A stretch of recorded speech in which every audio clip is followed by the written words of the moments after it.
The controversial 300 megawatt power plant project in Kerawalapitiya was discussed at a press briefing convened at the Ministry of Power and Renewable Energy today. Subject Minister Ravi Kananayake, Secretary to the Ministry Suren Batakoda, and representatives of the final companies selected for the constructions of the power plant, namely Lanka Transformers and Windforces Company, were present at the event. Now, during the press briefing, there was a debate between the representative of the company Lanka Transformers and the Secretary to the Ministry of Power and Renewable Energy. We have evidence to show that the Secretary was extremely generous to the company named TCL China during this process. The statement made by Ms. Adamika is wrong, and Technical Assessment Committee had twice rejected the tender by the company Windforce and recommended that it be awarded to Lakdanavi. So this 13-member committee had twice disqualified the tender of Lakdanavi.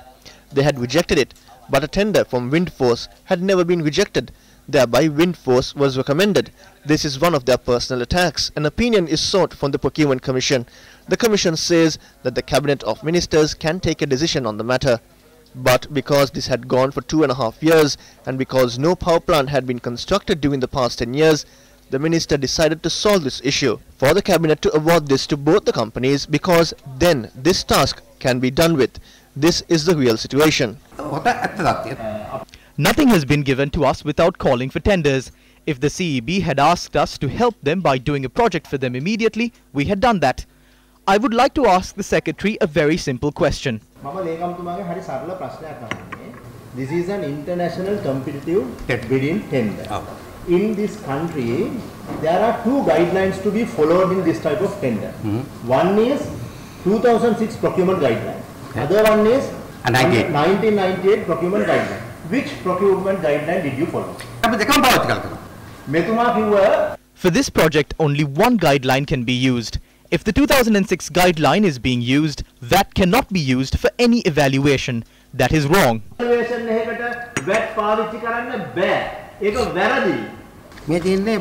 is the letter that was sent as a reply to a letter they addressed to the Treasury. They write to the Treasury that VAT is not due for this project. Without saying that, he is lying to the Minister and this House. The duty of the Secretary is not to award tenders to you. Under the Electricity Act, it is illegal to award this tender. The project given to us is illegal. We cannot do this. They were the people who recommended to me to give this to both of them. They sat with me and drew up the plan of the plot of land and told me this is how we can do it. They were the people who brought the initial proposal. I am speaking the truth.